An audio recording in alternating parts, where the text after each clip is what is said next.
dos... Agora sim. Agradecer a presença muito generosa dos nossos convidados de hoje, que eu vou apresentar aqui devagarzinho. Agradecer a Carolina e a Sirlene, do nosso Comitê de Diversidade e Inclusão do escritório, que tem começado a se debruçar sobre vários temas. E hoje a gente já está no 7º evento do que a gente está chamando, ou vem chamando no escritório de conversas inspiradoras. Quando a gente se deparou com essa situação de pandemia, novos desafios, reflexões e angústias, lá em março do ano passado, a gente decidiu fazer algumas conversas de reflexão sobre o futuro, das mais diversas ordens, não só discussões que fossem unicamente jurídicas, mas discussões éticas, de valores, de cenários que perpassam a nossa vida em todos os aspectos, as nossas interações sociais. E hoje a gente vai conversar um pouco sobre um tema muito caro, numa data muito oportuna. No próximo dia 3 de dezembro, Flávia estava aqui me lembrando, é o Dia Internacional da Luta pela Inclusão das Pessoas com Deficiência.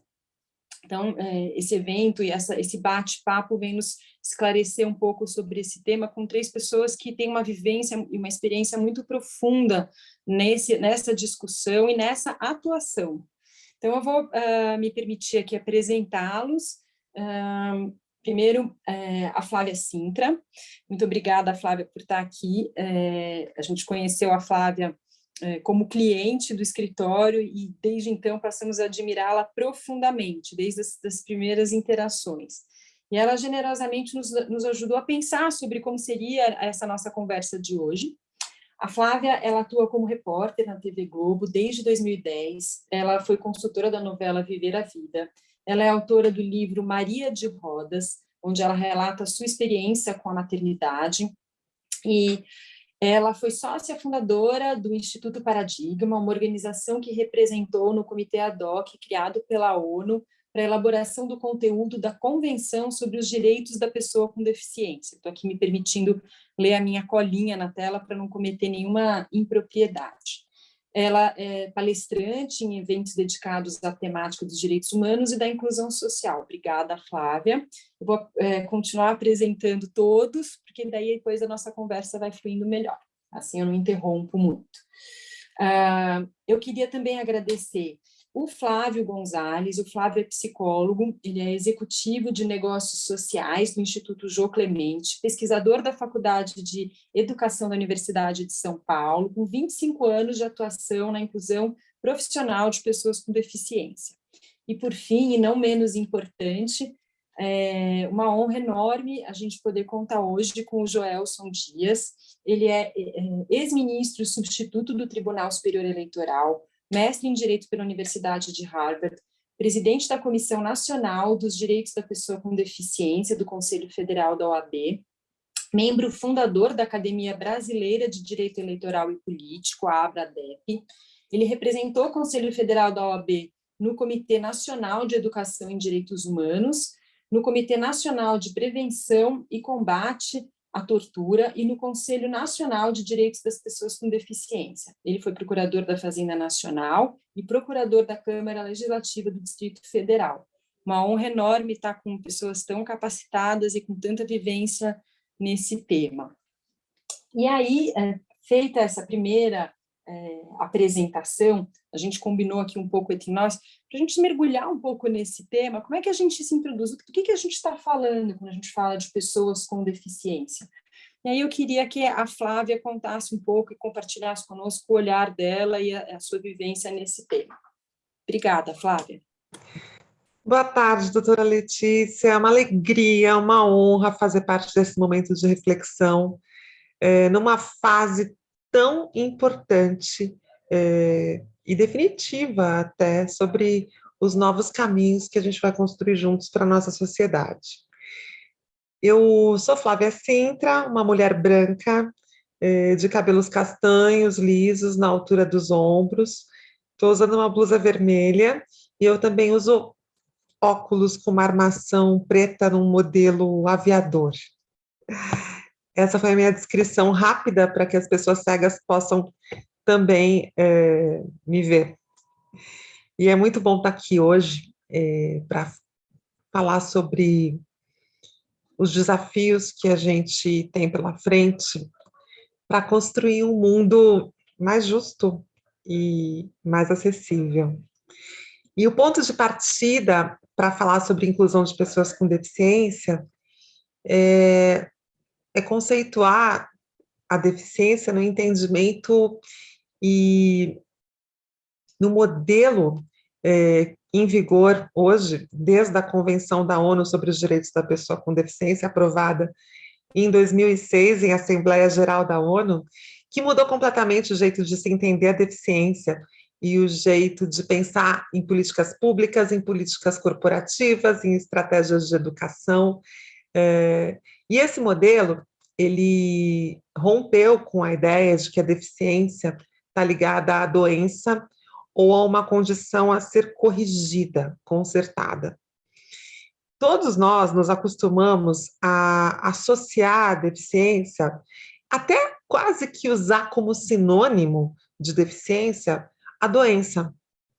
A gente pode até se lembrar de situações em que a gente ouviu alguém dizendo de determinada pessoa que tem aquele filho que é doente, com uma certa pena daquela pessoa.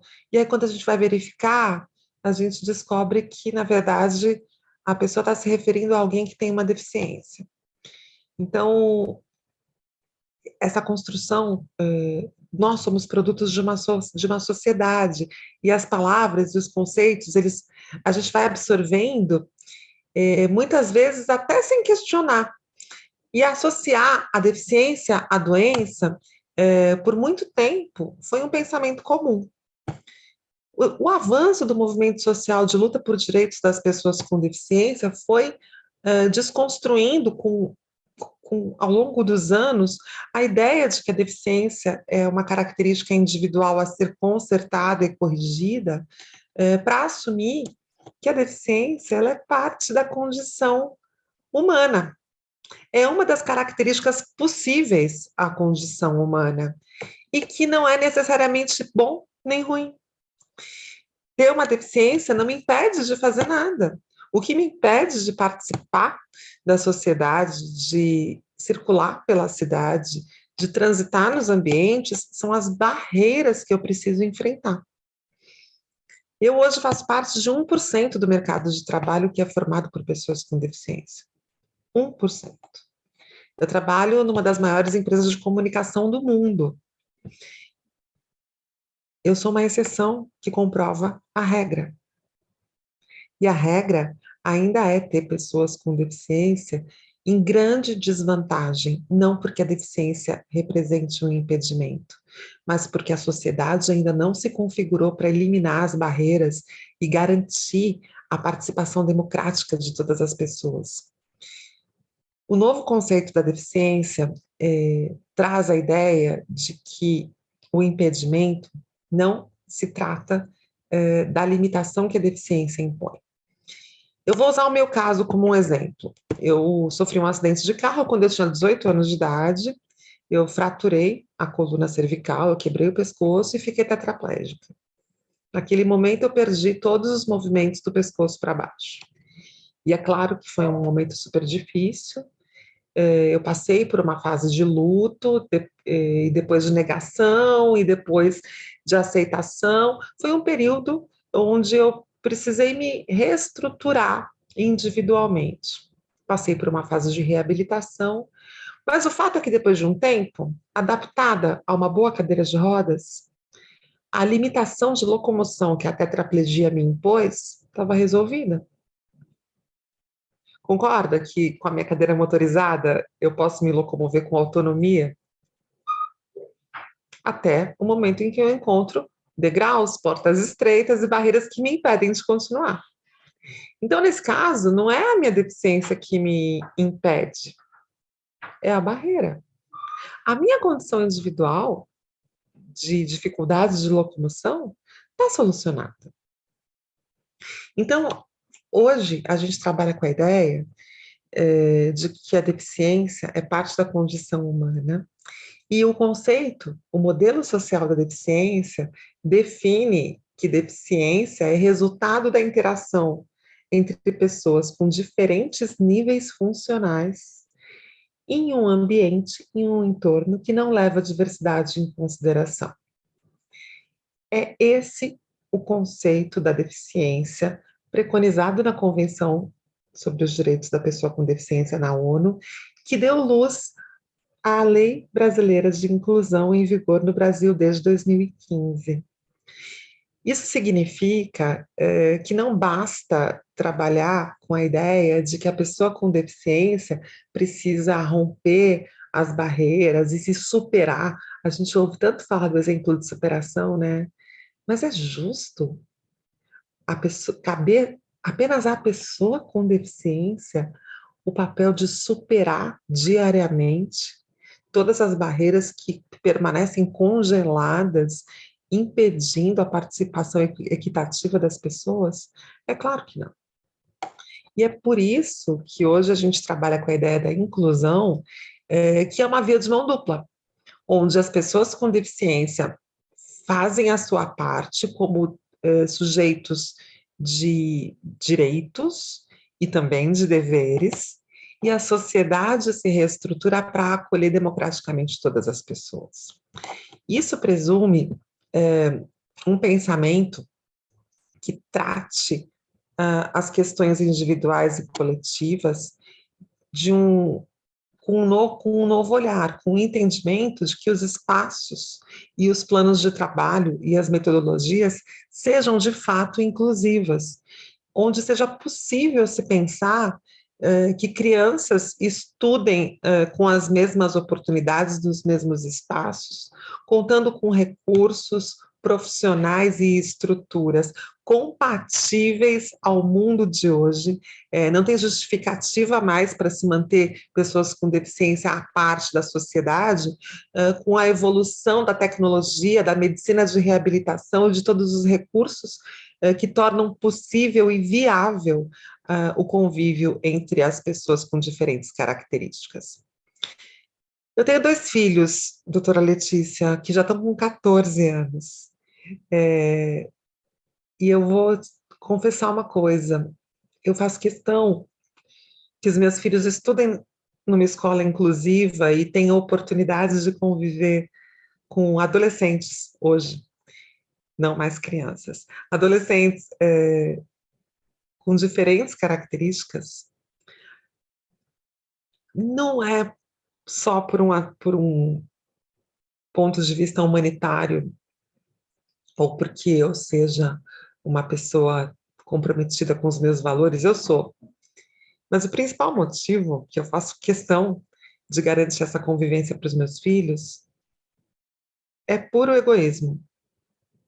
Porque eu sou uma mãe que quer o melhor para os seus filhos, e eu sei que para eles, que não têm deficiência, é muito mais interessante e eles vão se desenvolver como pessoas muito melhores e competentes e criativas e com capacidades de solucionar problemas se eles tiverem um rol de convívio ampliado.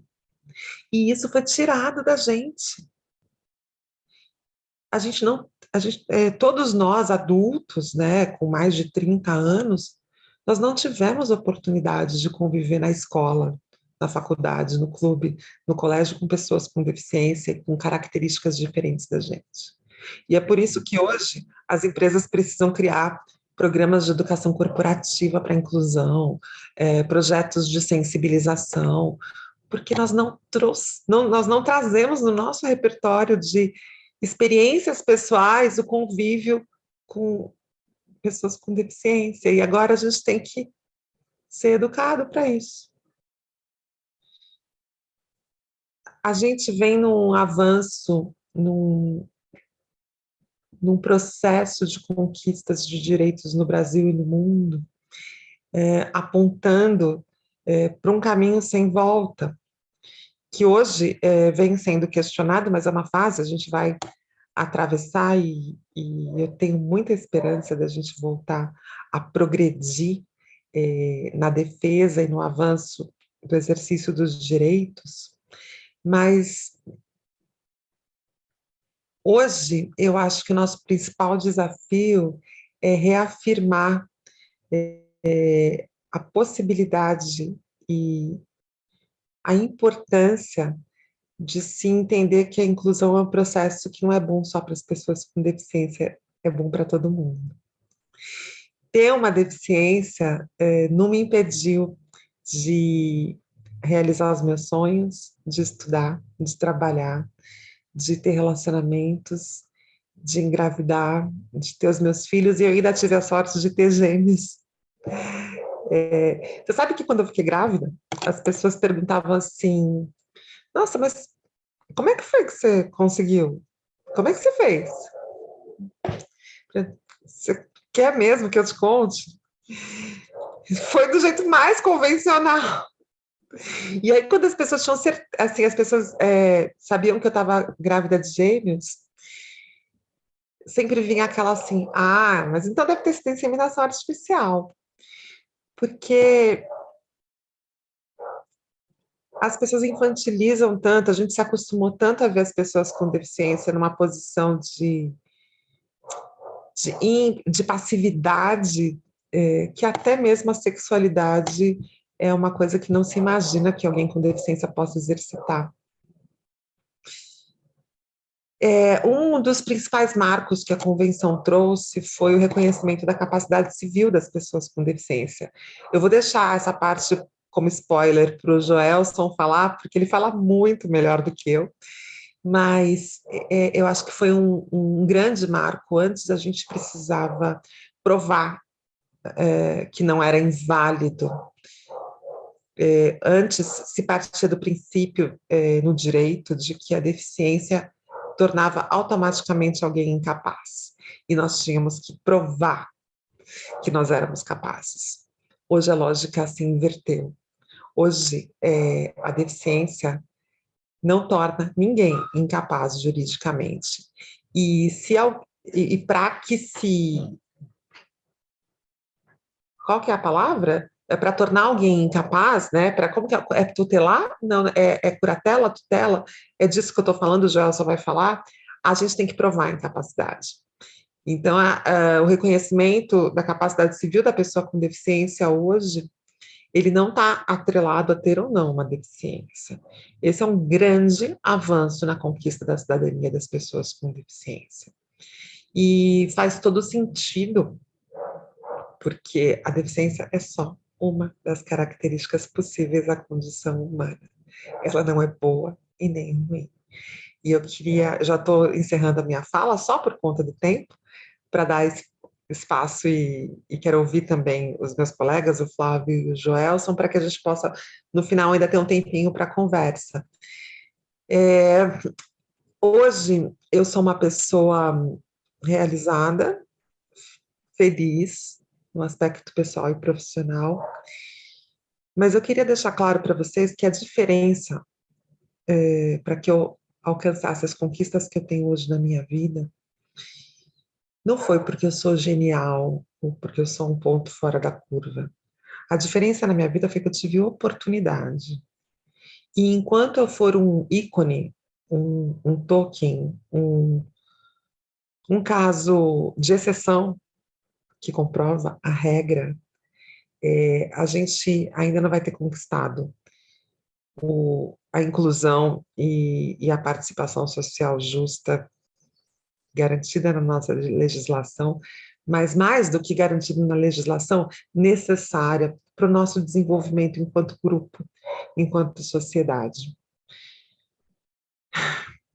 Para mim é muito difícil ainda ser a única repórter cadeirante da TV Globo, é muito difícil ver só a Mara Gabrilli como cadeirante no Senado.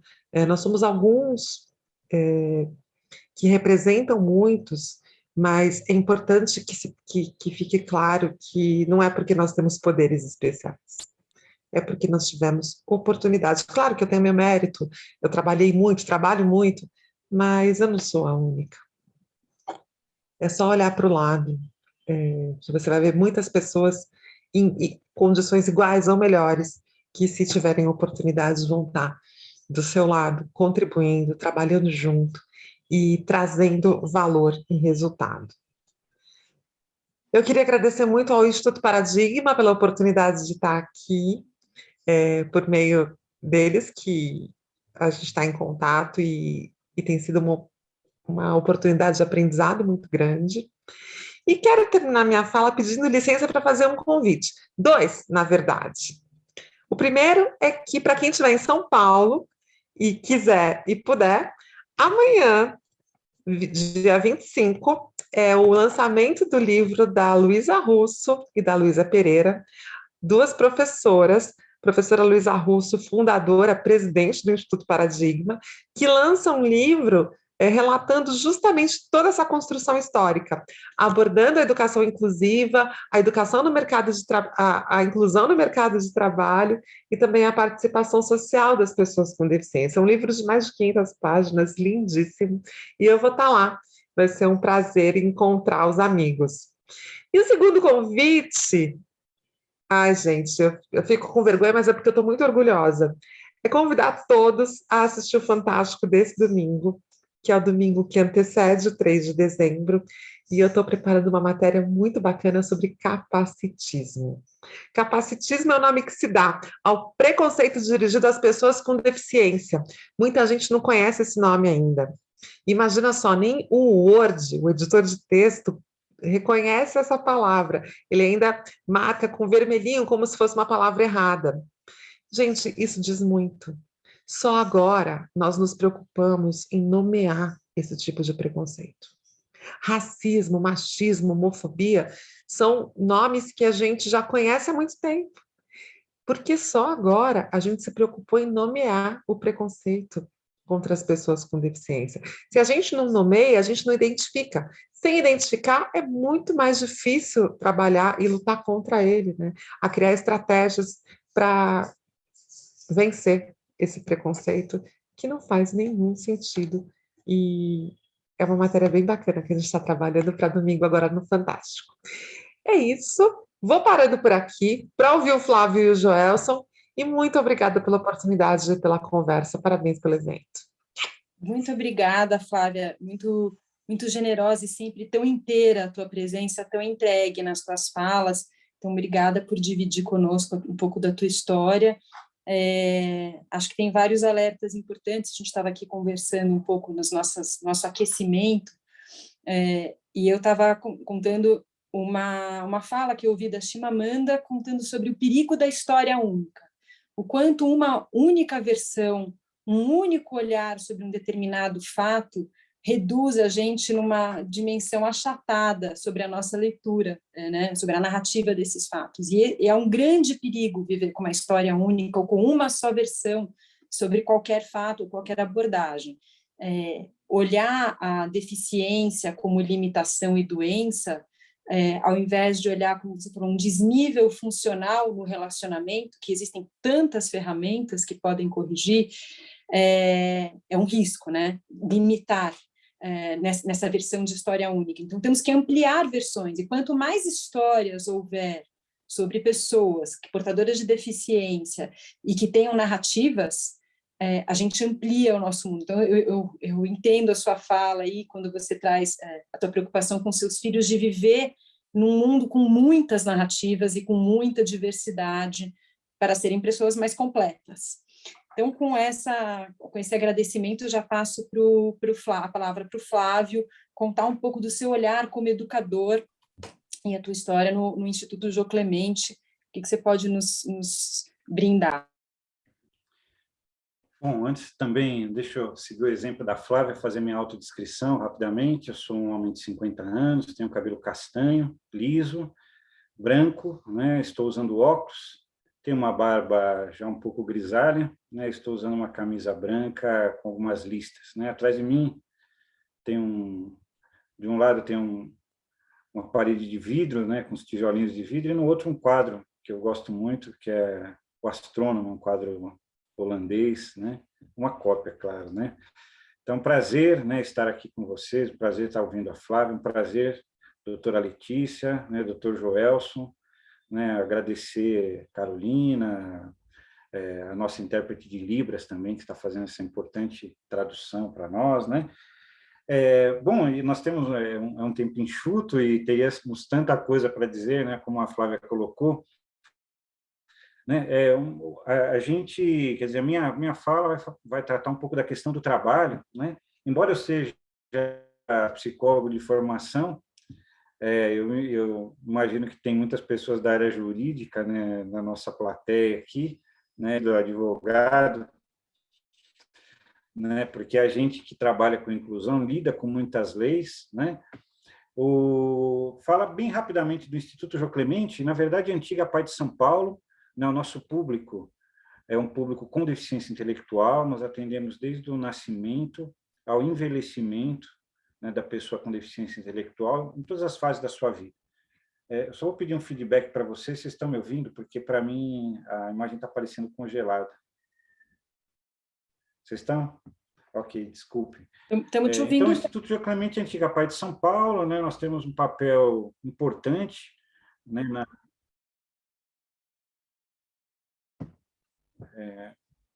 acho que deu um delayzinho, mas pelo que eu entendi, vocês estão me ouvindo bem, né? É isso, a gente está te ouvindo sim, Flávio, pode continuar. Ok. Então, o Instituto João Clemente atende a público com deficiência intelectual, né, em todas as fases da vida. Somos muito conhecidos por ter trazido o teste do pezinho para o Brasil, né, na década de 70, que hoje é obrigatório, né, numa perspectiva de prevenção à deficiência. Também fazemos o suporte aqui à primeira delegacia da pessoa com deficiência aqui do estado de São Paulo. Enfim, né, não cabe muito falar do Instituto hoje, né, mas nós temos 60 anos de atuação com o público com deficiência intelectual.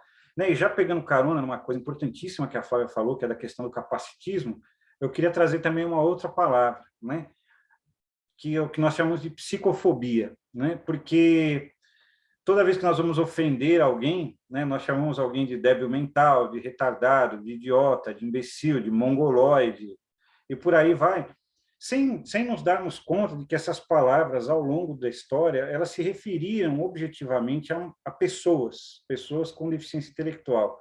E a gente é obrigado a ir corrigindo, né, os termos vão se tornando curiosamente pejorativos, né, e a gente é obrigado a ir atualizando o termo, né, porque não dá, né, ainda na classificação internacional de doenças, a palavra, não existe a palavra deficiência intelectual, ainda existe o retardo, né? Nós não podemos chamar ninguém de retardado hoje, porque isso tem uma conotação, né? Então, só dizer que quando nós usamos esse tipo de palavras no cotidiano, sem perceber, nós estamos sendo psicofóbicos, né? Seria equivalente a você, né, nos anos 80, né, ou até muito pouco tempo atrás, até hoje, né, ainda existe, às vezes, a conotação pejorativa do aviado, né, que remete à homofobia diretamente. Quando você chama alguém de retardado, é a mesma coisa, né, ou de débil mental, ou de imbecil, você está propagando um estereótipo da psicofobia, que é a discriminação a pessoas com deficiência, né, intelectual, né, ou seja, pessoas que têm uma dificuldade no aprendizado. Falar da questão, aí teríamos muitas coisas para falar sobre isso, né, mas falar da questão do trabalho e ligar um pouco com o que o Dr. Joelson vai falar, que é a questão importantíssima que nós vivemos hoje, né, que é uma discussão que acabou, né, indo parar no Supremo Tribunal Federal, né, da questão do retorno às escolas especiais, né, que são escolas em ambiente segregado, né, e falo isso com toda tranquilidade, porque a PAI de São Paulo foi uma escola especial. Em 2010, entendendo que a inclusão é o modelo que nós chegamos com o avanço do direito, com o avanço das conquistas, nós fechamos a nossa escola, né? Mas nós temos essa história, né? E aí também, né, dizer que as primeiras instituições que foram fundadas, educacionais, né, para pessoas com deficiência em geral, né, no Brasil, foram fundadas pelo imperador Dom Pedro II, né, o Imperial Instituto dos Surdos Mudos, né, que existe até hoje com outro nome, e o Instituto Imperial dos Meninos Cegos, né, que é o atual Instituto Benjamin Constant, no Rio de Janeiro, né?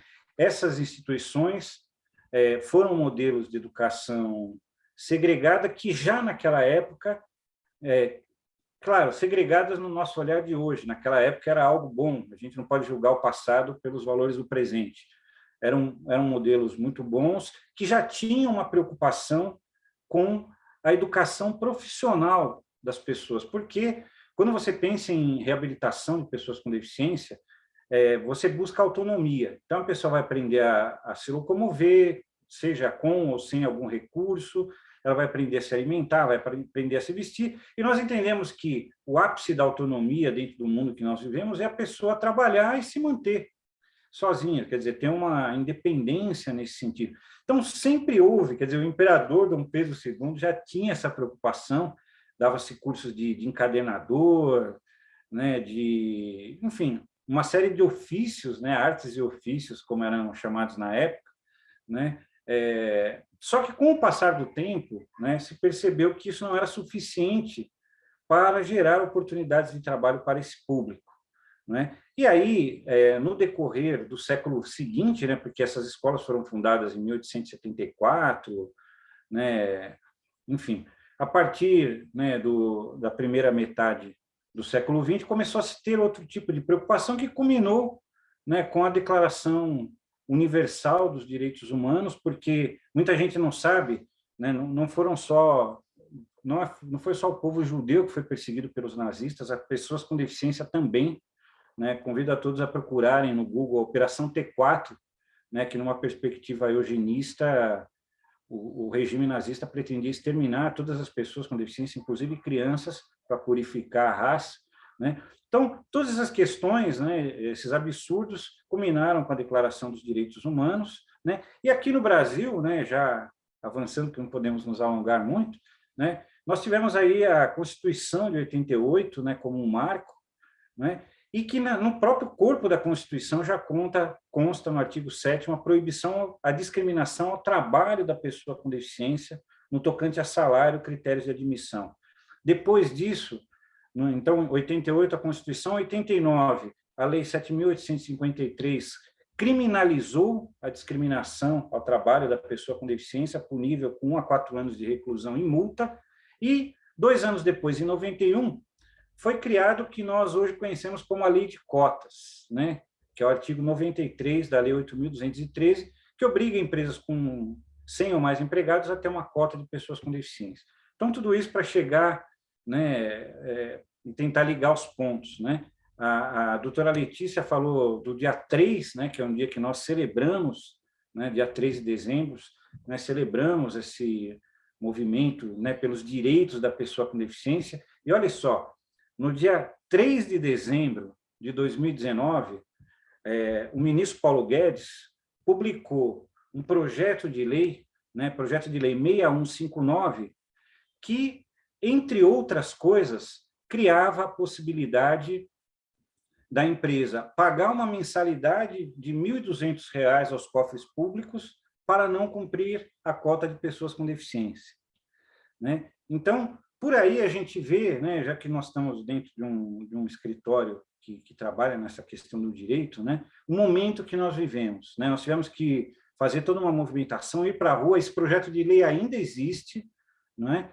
E eu sempre gosto, né, de citar o Bobbio, né? Ele sempre dizia que existe um momento que nós precisamos avançar com os direitos, né? Existem momentos que nós temos que zelar para não perder aqueles que temos, né?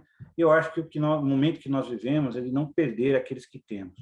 A questão do trabalho da pessoa com deficiência com a lei de cotas, ela cresceu muito, estamos muito longe do ideal, né? Mas para a gente ter uma ideia de números, né, nós temos hoje 523 mil pessoas com deficiência formalmente trabalhando no Brasil. Em 2000, quando o decreto 3298 disparou um processo de fiscalização da lei de cotas, nós só tínhamos 601 pessoas com deficiência oficialmente trabalhando no Brasil.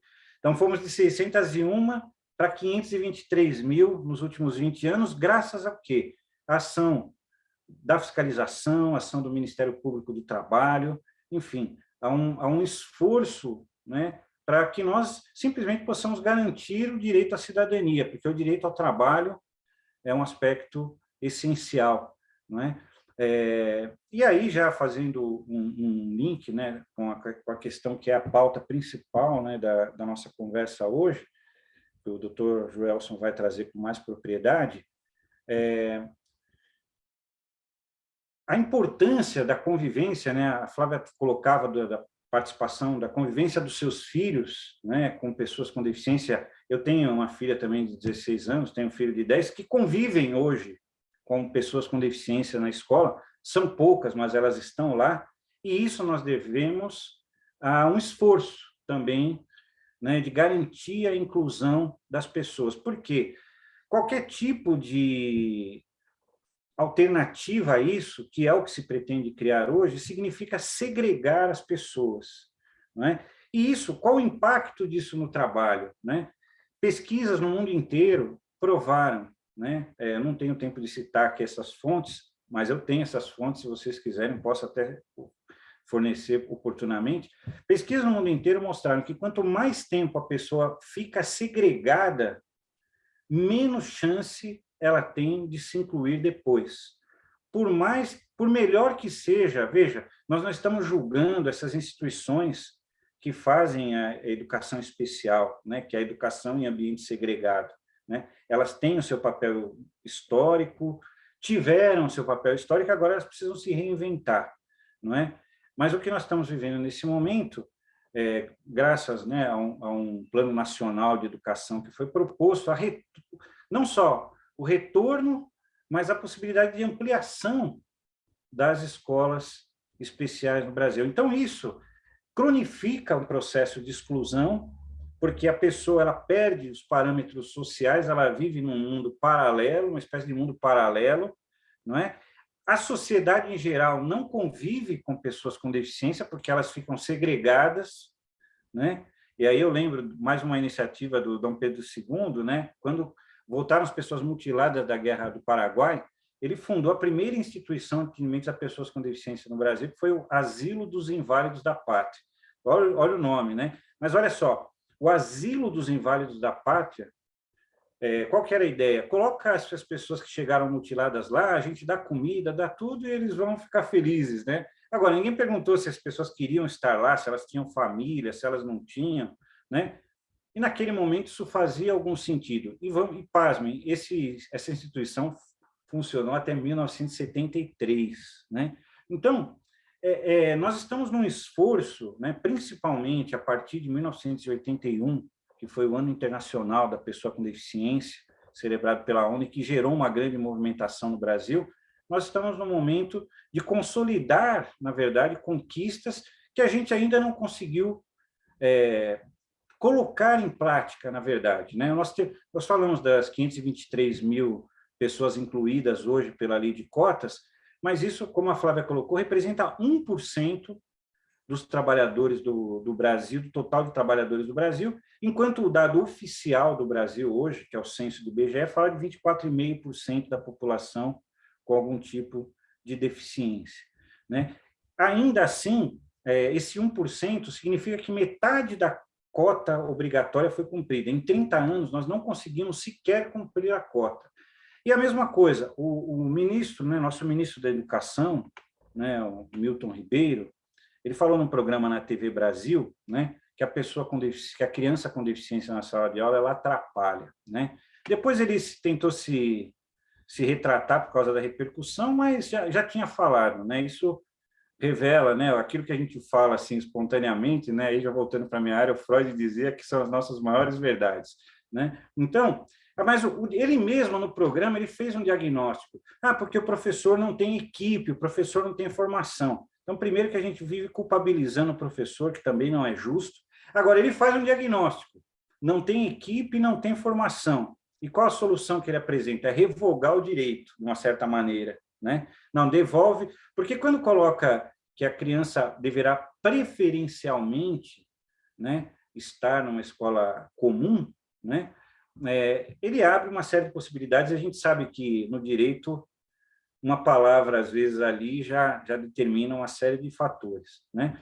Então, para que nós possamos ter inclusão profissional no Brasil, já concluindo também, que é uma coisa que começou lá na época do Império e até hoje nós ainda estamos tentando consolidar, nós precisamos de toda essa estrutura legal, né, que foi concebida, principalmente a partir da Constituição de 88, que ela seja cumprida, né? Assim, porque, na verdade, assim, as pessoas acham que a inclusão não funciona porque ela, na verdade, ela não foi implantada. Entende? Porque a gente não pode achar que matricular é incluir. Assim como contratar a pessoa numa empresa, contratado não significa incluído, porque a pessoa pode estar incluída do trabalho e ela pode estar excluída do trabalho e ela pode estar excluída no trabalho, assim como ela pode estar excluída da escola ou excluída na escola, que é o que muitas vezes acontece. Agora, para que a gente consiga concretizar o direito, para que no Brasil não existam subcidadãos, né, para usar um termo do Gessé de Souza, né, para que a cidadania seja algo realmente respeitado no Brasil, nós precisamos de investimento para isso, né? E aí, independente de questões políticas, né, eu tenho citado uma frase recente do Joe Biden, né, que ele diz o seguinte, né, não me pergunte quais são as suas prioridades, né? Me mostre o seu orçamento e eu vou te dizer quais são as suas prioridades. Porque não adianta, né? Eu estava ouvindo o Dr. Joelson falar e lembrando também do ministro Barroso recentemente falando da pós-verdade, né? Não adianta a gente construir uma série. O que acontece muito hoje é que esses planos de governo se apropriam do melhor da linguagem jurídica, mas faz ali né, uma jogada linguística, né, uma espécie de... Né, um leigo pega aquilo, parece fantástico, mas é um sofismo, usar as belas palavras para não mudar, que é o que nós temos feito hoje, né? Então, se nós precisamos levar a sério, né, o investimento na educação, a fiscalização, desde 2013 não existe um concurso para fiscal do trabalho no Brasil, né? E se aposentam em médias ou até falecem, às vezes 150 fiscais do trabalho no Brasil, e aí nós vemos que a discriminação ao trabalho da pessoa com deficiência continua, aí volta o trabalho escravo, volta o trabalho infantil e tudo que nós temos vendo. Então, desculpa, passei 2 minutinhos aí, mas agradecer mais uma vez a oportunidade de estar aqui e colocar o Instituto João Clemente à disposição de todas, todos e todes, né, para aquilo que nós pudermos contribuir. Muito obrigada, Flávio. Eu nem vou comentar, porque eu teria tanto para comentar. Eu quero ouvir o Joelson. Joelson, a palavra é sua. Muito obrigado, Letícia. Uma boa tarde a todas as pessoas participantes deste nosso evento. Eu, assim, estou muito comovido, muito emocionado mesmo, depois dessas 2 falas brilhantes, dessas 2 pessoas Flávias, Flávia Sintra e Flávio Gonçalves, e não poderia ser diferente, era isso mesmo que a gente esperava. Depois desta louvável iniciativa do Guzmão e Labruni, tão bem capitaneado aí por Carolina e Letícia. Deixar aqui os meus cumprimentos também à nossa intérprete de Libras, Adriana, que permite fazer com que chegue à nossa comunidade surda o importante conteúdo desse nosso evento. E por falar em acessibilidade, eu sou Joelson Dias, pele clara, cabelos pretos, uso óculos, estou de barba, uma camisa branca, sem gravata, um paletó azul escuro e com uma parede branca ao fundo. Como a nossa querida Flávia já nos ensinou antes, essa autodescrição é muito importante para que também as pessoas com deficiência visual, cegos e cegas, possam, claro, dentro do possível, acompanhar em igualdade de condições com as demais pessoas a riqueza de detalhes desse nosso evento. Eu praticamente poderia encerrar por aqui, Letícia. Agradecer, porque Flávia e Flávio já nos brindaram com brilhantes intervenções, falam da sua experiência pessoal de vida, e não tem nada mais relevante do que isso. O direito, as nossas instituições é para servirem as pessoas. Muitos não se dão conta disso, se perdem aí no formalismo da legislação, da Constituição, das garantias, dos processos judiciais, e acabam se esquecendo que a razão de ser de tudo isso é isso que Flávia e Flávio vêm de nos dizer. Tem uma pessoa, tem uma família, tem uma comunidade que realmente importa. E é fundamental dizer isso, por mais óbvio que seja, e às vezes por termos que reafirmar o óbvio, isso é preocupante, porque mesmo com as garantias jurídicas, com os sistemas jurídicos, não vem de hoje, nós tivemos todos esses casos de exclusão, de discriminação, de preconceito, de segregação, que hoje definimos de maneira mais abrangente como capacitismo. É mais do que isso. É pensar que o mesmo sistema jurídico, as mesmas instituições, foi que, em determinado momento histórico, asseguraram a escravidão, asseguraram a dependência das mulheres aos seus pais e maridos e asseguraram a mais absoluta incapacidade civil das pessoas com deficiência. E a invisibilidade dos segmentos LGBTQIA+, e dos povos indígenas.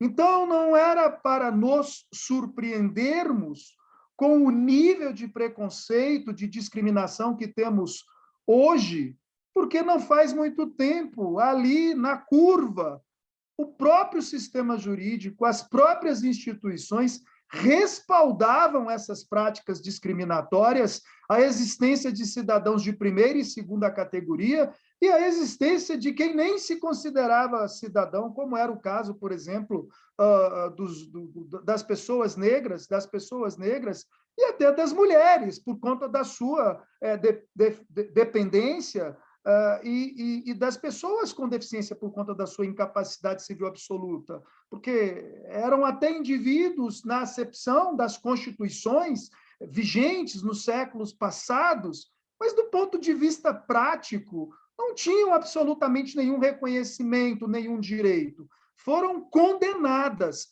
à mais absoluta invisibilidade. E aí não tem por que se surpreender. Claro que temos que nos indignar, temos que nos reunir para encontrar medidas concretas e efetivas de superação.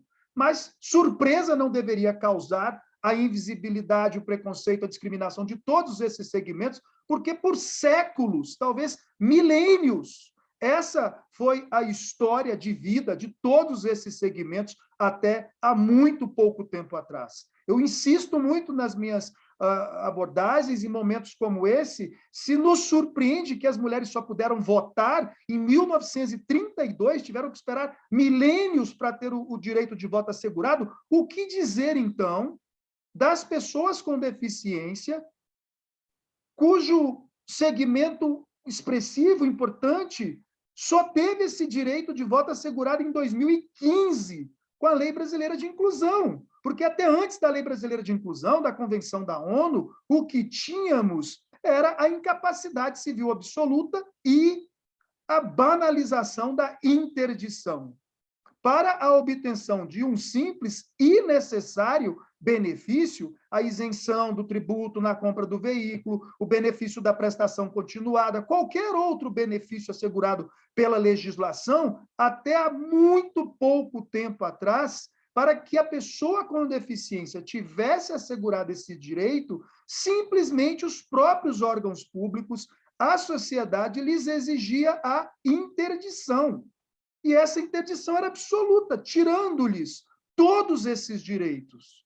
Precisou da Lei Brasileira de Inclusão para dizer, calma, a interdição é medida excepcional, a curatela é medida excepcional, que só alcança os atos patrimoniais e negociais e não tira das pessoas com deficiência todos os seus outros direitos, inclusive o direito ao voto, de casar, e o da sexualidade, por exemplo, e várias outras questões. Precisou a legislação dizer isso. E a gente, com os desafios de sempre, que é agora tirar do papel, fazer valer essa legislação, para que as pessoas com deficiência, mais do que a garantia formal dos seus direitos, tenham o que realmente importa, a garantia concreta, material, de que esses direitos são efetivos e todas as pessoas com deficiência os terão, então, assegurados. E claro que não foi diferente na seara da educação, porque não nos faltam instrumentos, normas, disciplinando o direito à educação. Ele está desde a nossa Constituição de 88. Aliás, essa é uma outra ressalva que eu faço sempre.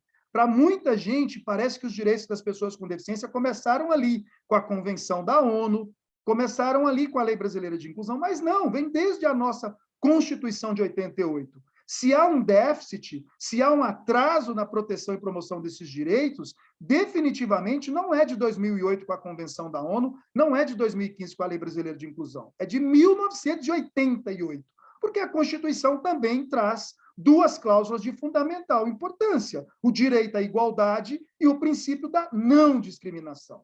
E mais do que isso, uma série de direitos, inclusive o direito à educação das pessoas com deficiência.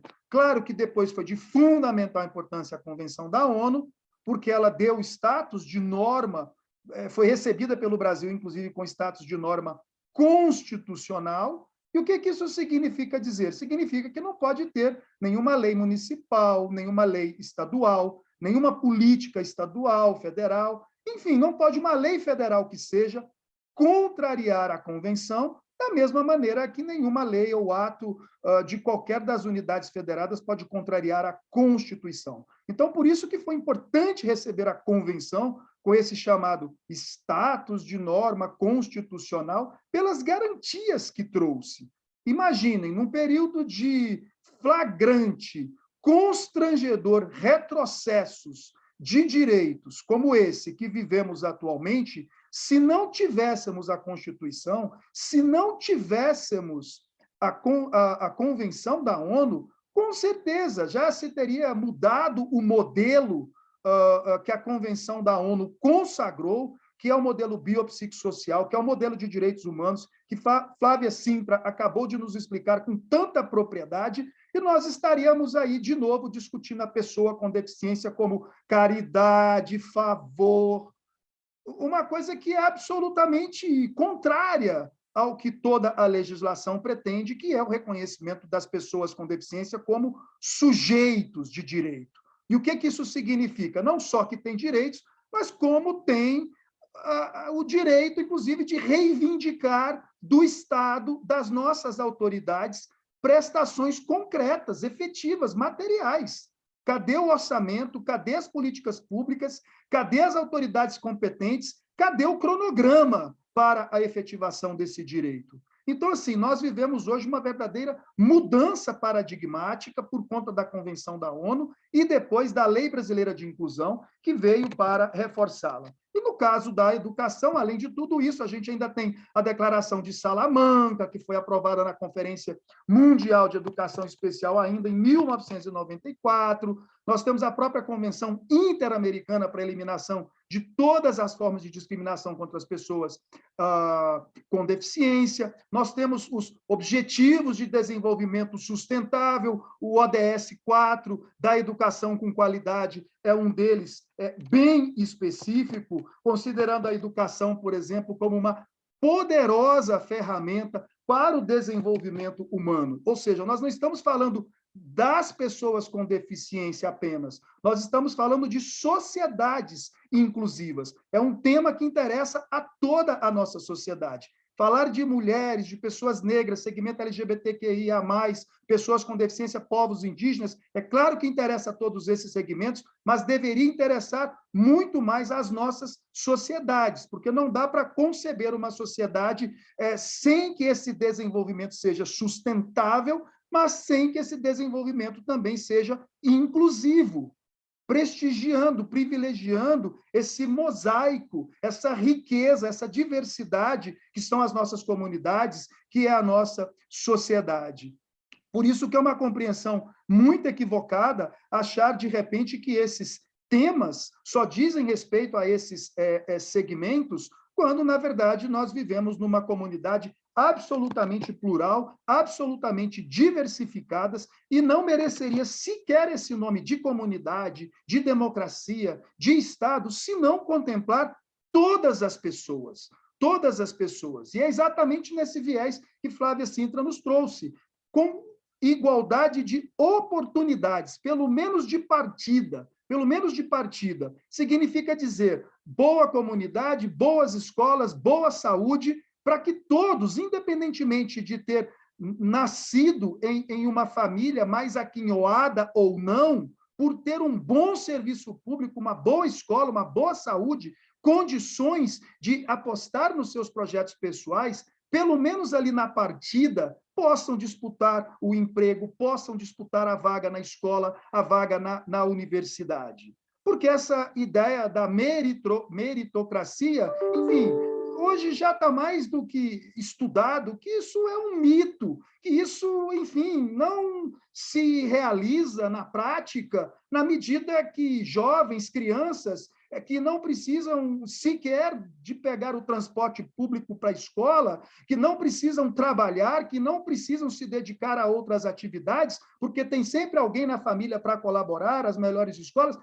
Na hora da disputa, não tem como conceber que é o mérito que vai, enfim, qualificar esse jovem ou aquela jovem, essa ou aquela criança, quando chegar o momento oportuno de disputar as vagas na escola ou até mesmo no trabalho. Então, é isso que a sociedade, na verdade, deveria discutir. Com esse orçamento que temos, nessa visão do que Flávio vem de nos dizer com muita propriedade, o que a gente consegue fazer com ele? E, para isso, a gente precisa dos conselhos, de maneira paritária, governo e sociedade civil, para que juntos possam pensar as medidas concretas, o orçamento possível e tudo com cronograma, muito bem definido, para que a gente possa, pelo menos, tentar chegar a uma conclusão em todos esses desafios que temos. Ninguém está dizendo que é fácil, não é a teoria que vai resolver, mas já não tem mais como a gente não definir as coisas nessas perspectivas.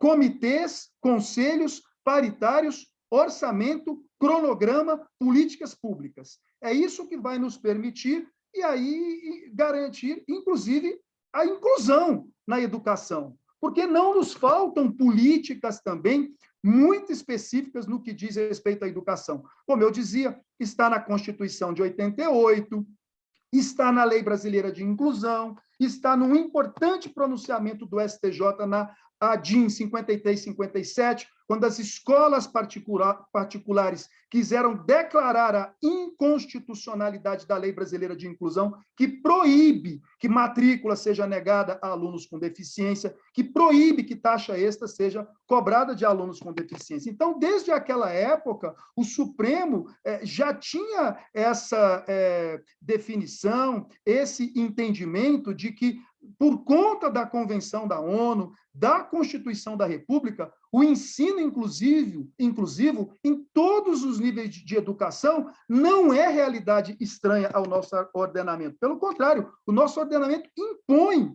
a educação inclusiva. E aí, a perversão que foi esse decreto 10.502, nessa lamentável, como já nos referimos aqui hoje, nem é mais disputa de narrativa, é o negacionismo, na sua mais absoluta compreensão, na verdade, a mentira, porque acaba trazendo conceitos, trazendo termos que remetem à ideia de inclusão, à ideia de equidade, mas que, na prática, quando se estuda, quando se vai ver, acaba resultando nessa segregação, nessa chamada educação especial segregada das crianças, dos estudantes com deficiência. E isso o Supremo Tribunal Federal está atento, já realizou audiências públicas sobre o assunto, e o próprio ministro Dias Toffoli, na ADIM 6590, já deferiu liminar no sentido de sustar os efeitos desse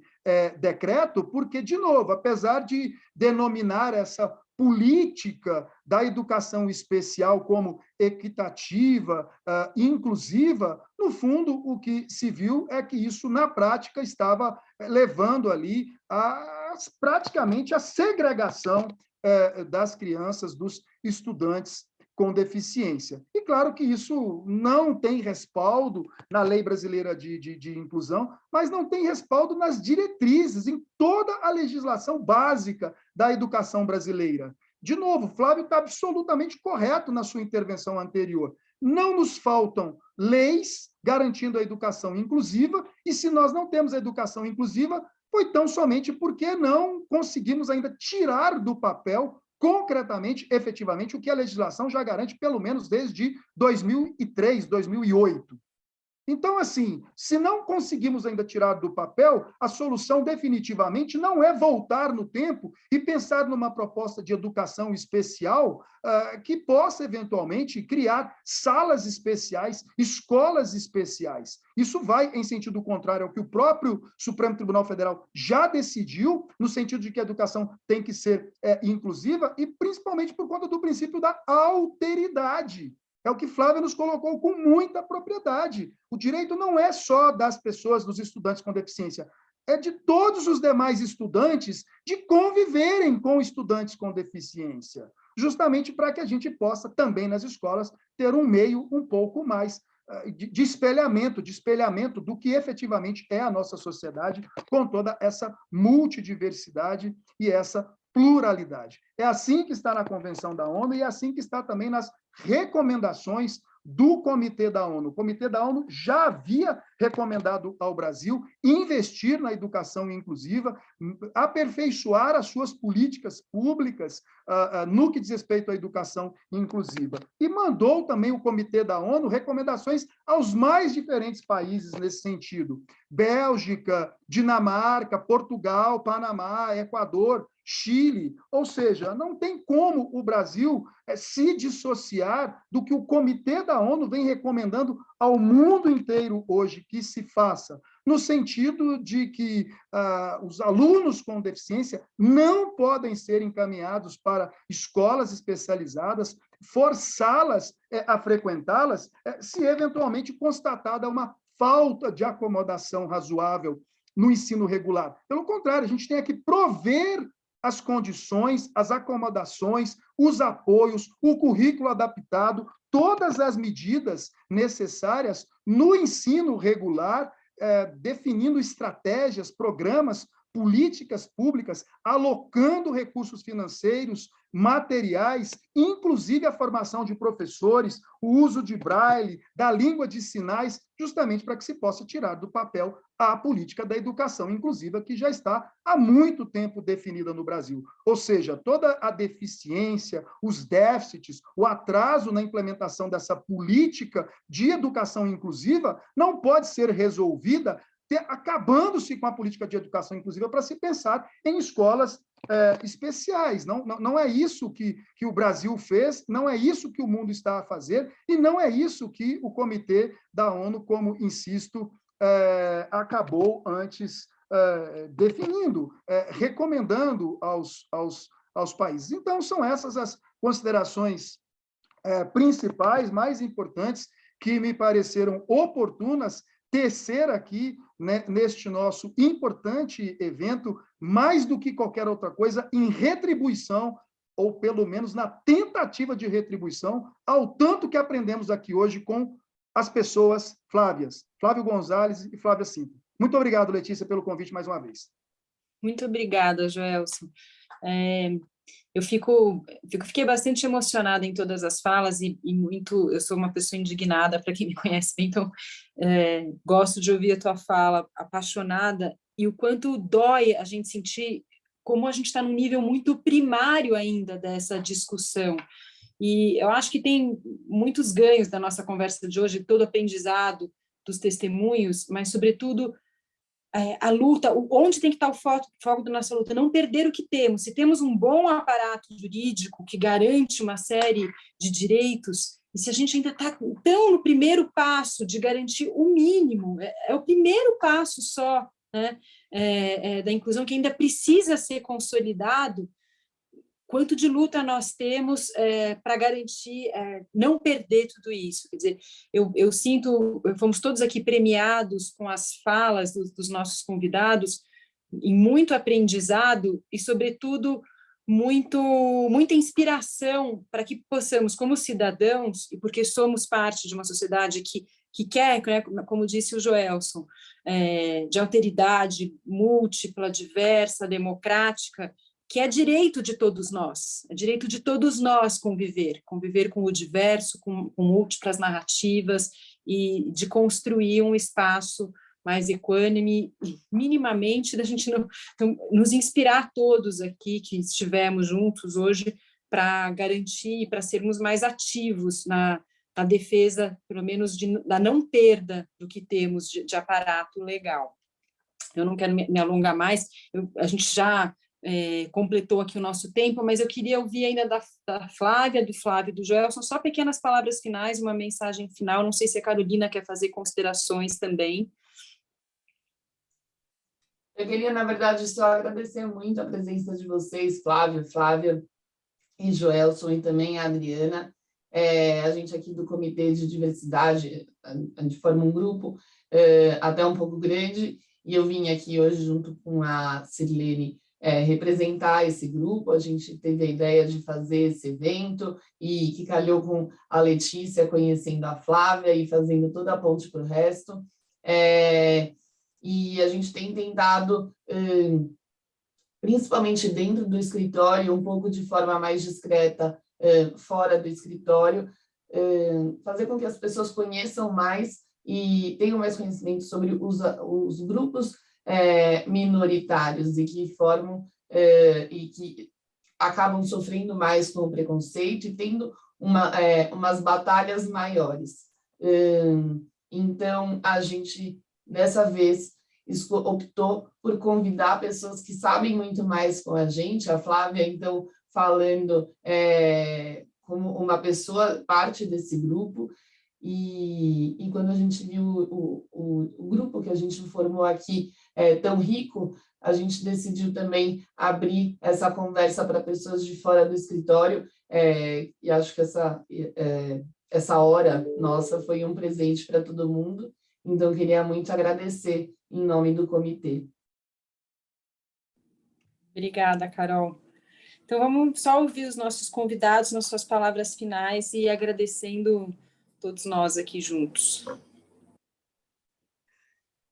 Doutora Letícia, a ONU publicou nos últimos dias o tema escolhido para esse 3 de dezembro, para esse ano, que é uma convocação das lideranças com deficiência para a construção de um mundo pós-pandemia.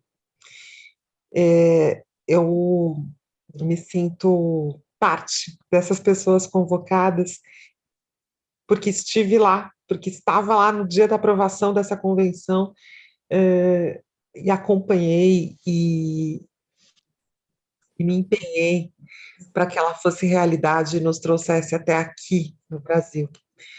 Eu queria só deixar o convite à reflexão a respeito das pessoas, inclusive pessoas com deficiência e familiares de pessoas com deficiência, que se posicionam a favor da proposta da nova política chamada de política para a inclusão, mas que não se trata de inclusão. Praticamente a totalidade das pessoas que defendem essa nova política, elas se baseiam no argumento de que a inclusão alcançada até hoje não é suficiente na escola pública. Eu queria deixar aqui muito honestamente claro que a defesa do avanço da inclusão não significa a aprovação da qualidade atual da escola que a gente tem hoje. A escola que a gente tem hoje, a escola pública que a gente tem hoje, não atende com a qualidade minimamente necessária nem as pessoas sem deficiência, muito menos os alunos com deficiência. Nós queremos avançar, queremos uma educação de qualidade para todas as pessoas, e não faz nenhum sentido pensar em apartar os alunos com deficiência desse processo. É um processo. Ele não está concluído, não está pronto, está longe do ideal, e é esse ideal que nós perseguimos com a ideia da inclusão e da educação inclusiva. Não faz nenhum sentido em pensar numa educação que não leve as pessoas com deficiência ao trabalho, até porque seria muito incoerente e contraditório conviver com um país em que a gente tem uma lei de cotas que garante a empregabilidade para as pessoas com deficiência, e no Brasil hoje nós temos 9 milhões de pessoas com deficiência em idade para trabalhar, e 500 mil trabalhando, então também não faz sentido o argumento de que a lei de cotas não é cumprida por falta de pessoas. Não se trata disso, se trata de falta de oportunidade, e para isso nós precisamos de uma educação que leve todos ao trabalho. Muito obrigada. Só mais uma coisa que eu esqueci de, na minha fala, queria agradecer também a Adriana Venancino, nossa intérprete de Libras, que tornou possível nossa comunicação com todas as pessoas. Muito obrigada.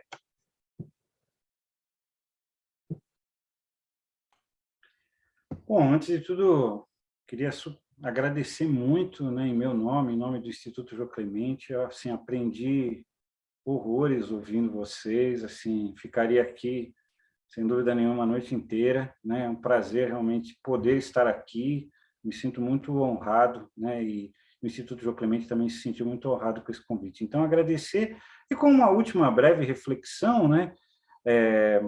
Aproveitando, né, eu sou da área da psicologia, né? A depressão se tornou uma das principais causas de afastamento do trabalho, né? No mundo, né? E isso cresceu durante a pandemia, né? O Google disse que o termo exaustão mental foi 400% mais procurado, né, durante essa pandemia. Muita gente, na verdade, meio que pirou por estar em isolamento social, né?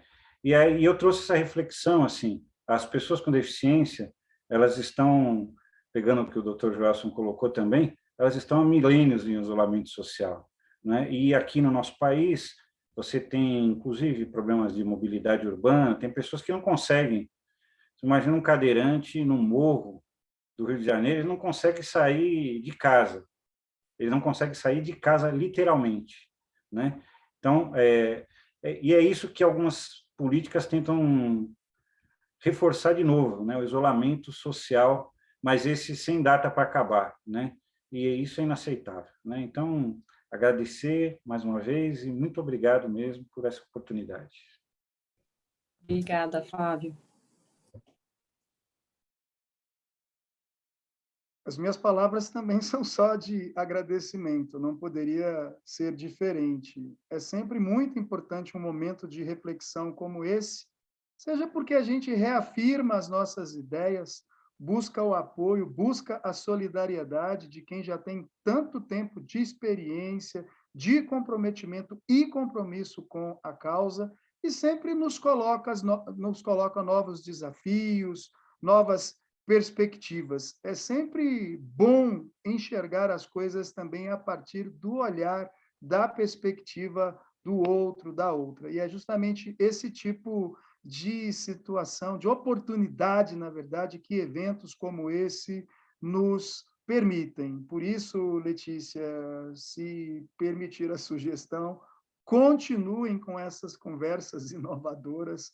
É de fundamental importância um espaço como esse, de provocação, de reflexão, para que a gente possa, enfim, não perder de vista os riscos de eventuais retrocessos, mas, por outro lado, também a esperança de que a gente vai vencer esse momento de adversidade, e eu não sei de que forma, não me perguntem, eu sou muito otimista, sairemos muito melhor, porque sairemos com muito mais pessoas conscientes desses riscos de retrocesso e, portanto, muito mais engajadas nessa perspectiva de criarmos as condições reais, materiais necessárias para as políticas públicas que tanto interessam as pessoas com deficiência e demais segmentos sociais historicamente vulnerabilizados em seus direitos, mas que interessam mais ainda a nossa sociedade, se a nossa perspectiva é de solidariedade, é de união, é de tolerância, enfim, é de convívio em comunidade. Muito obrigado. Muito obrigada a todas as pessoas que puderam estar conosco, aos nossos convidados. A gente tem mantido a gravação dessas conversas inspiradoras no nosso canal no YouTube, divulgamos também nas nossas redes sociais. Então, além de todas as pessoas que puderam nos assistir ao vivo hoje, muitas poderão ainda. Então, eu só tenho a agradecer a riqueza, a presença, a entrega e a verdade de cada um dos relatos e as reflexões. Aprendi um monte. Obrigada, Adriana, obrigada, Carolina, obrigada ao nosso comitê, obrigada ao escritório, que nos dá essa oportunidade de conversar e arejar alguns temas tão sensíveis. Obrigada a todos. Boa noite.